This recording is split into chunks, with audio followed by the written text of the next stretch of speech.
θα πεις το τραγούδι που ζητάνε το «Αυτή η νύχτα μένει» για την Αγγέλα. Για την Αγγέλα, το φυλάγαμε και για το το θέλουμε τέλος. κι εμείς όλοι να το ακούσουμε.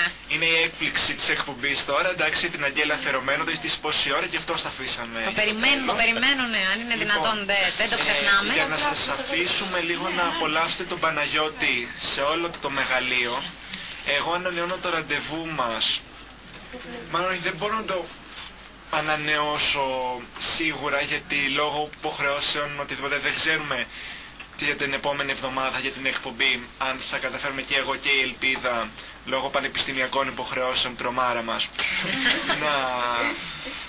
να είμαστε ζωντανά. Εγώ το έχω ανανεώσει. Όχι, εγώ δυστυχώς δεν γίνεται, δεν το ξέρουμε. Να έχετε ένα τέλειο βράδυ Κυριακής, να περάσετε τέλεια και να θυμάστε ότι με θετική ενέργεια και θετικές σκέψεις όλα πάνε μπροστά, όλα μας έρχονται όπως εμείς το θέλουμε. Να ζείτε τη ζωή σας απίστευτα και με μπόλικη δόση τρέλας, πάντα μαζί με κορδέλα. Άμα δεν το λέγες κι αυτό.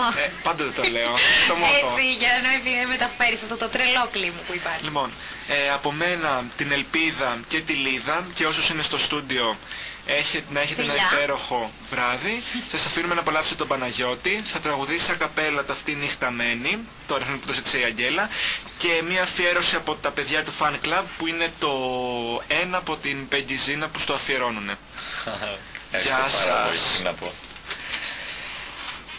Αυτή η νύχτα μένει αιώνες παγωμένη,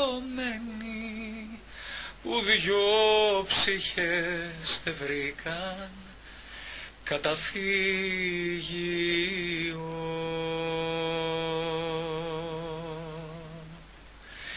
Κι ήρθαν στον κόσμο ξένοι και καταδικασμένοι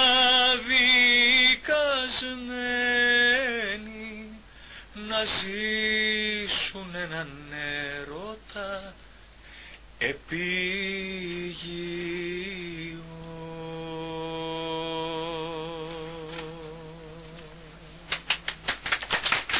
Όλη μου την αγάπη αφιερωμένη.